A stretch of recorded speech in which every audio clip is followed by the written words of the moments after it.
Ya, Assalamualaikum warahmatullahi wabarakatuh. Perkenalkan kami dari kelompok 1 DSPA dengan judul final project yaitu pengendali kecepatan motor dengan tegangan rendah menggunakan PID controller. Di mana nama-nama kelompok sebagai berikut, ada saudara Dani, lalu saya sendiri Aji, dan juga saudara Arya Golong. Lalu kita akan membahas pada presentasi kali ini dengan outline latar belakang, literatur, rangkaian simulasi, hasil simulasi rangkaian, hasil pembahasan, dan juga kesimpulan. Lalu yang melatar belakangi untuk kami melakukan atau membuat simulasi yaitu dengan menggunakan motor DC dan juga PID controller. Karena motor DC ini banyak dimanfaatkan pada industri-industri modern karena motor DC memiliki keunggulan yaitu mudah dikendalikan dan juga banyak diaplikasikan dengan berbagai aplikasi yang mengenai kecepatan motor. Selain mudah dikendalikan, motor DC juga lebih fleksibel dalam laju, kecepatan, dan juga putarannya mudah diatur sesuai yang diinginkan. Lalu kita di sini menggunakan sistem kontrol PID karena PID di sini eh, adalah kontrol yang dengan parameternya itu bisa disetting atau diatur dengan respon sistem yang diinginkan, yaitu kecepatan dengan stabilitas yang baik, dengan tingkat error maupun overshoot yang kecil. Lalu di sini ada literatur yang kita pakai, PID, memiliki beberapa hal di mana itulah mengapa dia sering digunakan pada industri, yaitu salah satunya kesederhanaan struktur kontrol, yaitu memiliki 3 parameter dengan nilai P, I, dan D yang dapat diatur. Lalu di sini memiliki sejarah yang panjang karena PID juga sudah dikenal sejak lama sekali. Lalu yang ketiga, kontrol PID juga terbukti menghasilkan pengerjaan yang sangat efisien.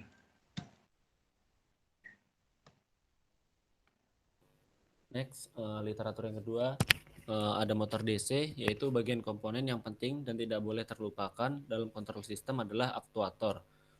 Komponen aktuator yang selalu berputar adalah mampu mengubah energi listrik menjadi energi mekanik. Contoh aktuator yaitu berupa motor listrik. Alat ini dapat terbagi menjadi dua jenis, yaitu direct current atau DC dan alternating current atau AC. Selanjutnya, literatur yang ketiga ada PWM.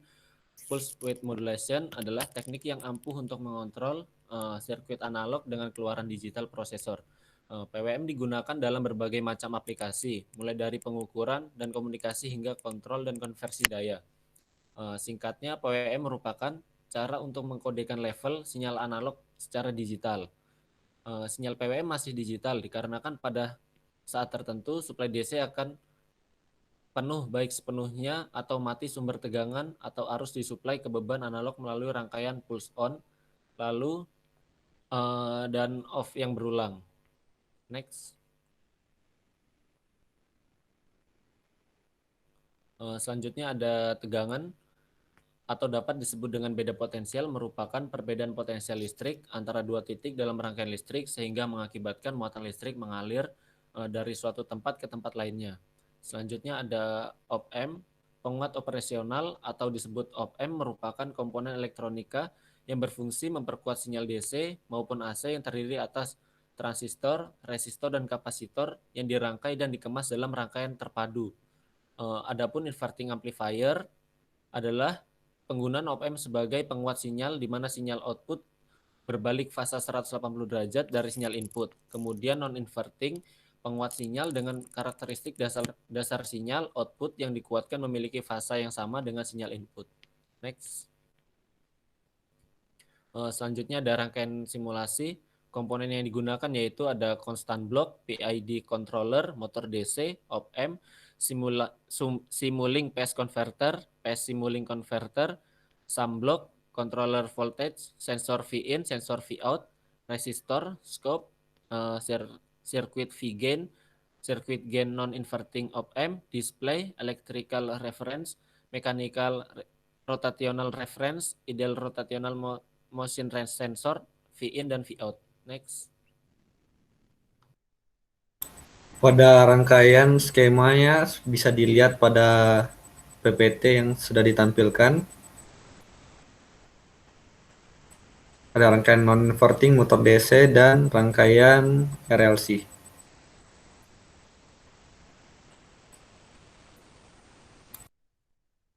Untuk cara kerja rangkaiannya yaitu cara kerja dari rangkaian tersebut yaitu dengan memasukkan nilai kecepatan pada konstan blok sesuai dengan kecepatan yang diinginkan dengan waktu simulasi sebesar 0,2 detik.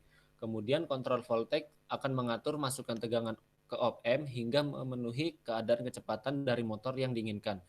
Kemudian tegangan itu akan dibesarkan dengan rangkaian op-amp yang kemudian akan langsung menjadi sumber tegangan dari motor tersebut. Lalu motor dipasangkan sensor kecepatan sebagai feedback untuk mengetahui apakah kecepatan motor sudah sesuai dengan kecepatan yang diinginkan atau yang dimasukkan pada constant block, sehingga terjadilah rangkaian closed loop. Next. Bisa dilihat juga pada transfer function yang telah kami dapatkan dari simulasi tersebut. Next. Terus ada gambar root locusnya, didapatkan bahwa nilai kagen untuk memotong sumbu imajiner adalah 0. Terus ada body diagramnya sebagai berikut, ada phase dan magnitude. Next, dapat dilihat dari tampilan PID tunernya didapatkan parameter-parameter sebagai berikut dengan rise time-nya 0,0005 second. Terus ada force nya 7,93% dengan closed loop stability-nya stabil. Terus kesimpulan yang didapatkan adalah kontrol PID mampu memperbaiki performa sistem dibandingkan dengan ketika sistem tanpa diberi kontrol. Perbaikan tersebut diantaranya adalah mempersingkat waktu tunda untuk mencapai nilai steady state yang tadinya dibutuhkan hampir 1 detik. Dengan adanya kontrol PID dalam waktu 50 milidetik, steady state dapat dicapai dan juga dengan memberikan kontrol PID. Sekian dari presentasi kami. Apabila ada salah kata, mohon dimaafkan.